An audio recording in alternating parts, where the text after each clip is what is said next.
To stabilize this video, right click on it and click make composite shot, click OK, and now select the soap bubble, go to controls, go to tracks over here and just click a plus button and move this to the, for example, to the left side, and make sure that this cross is in the middle, for example like this.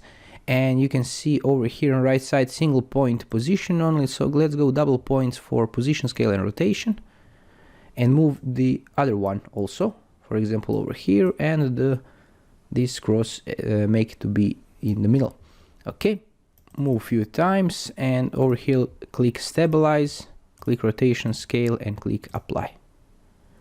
And if I go to viewer panel, you can see it's all distorted, so let's just fix it a bit like this. Go to transform and fit to frame and click play.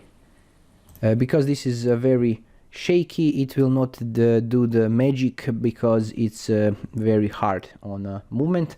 So if you have a little movement, it will just do it fine. Thanks for watching and bye bye.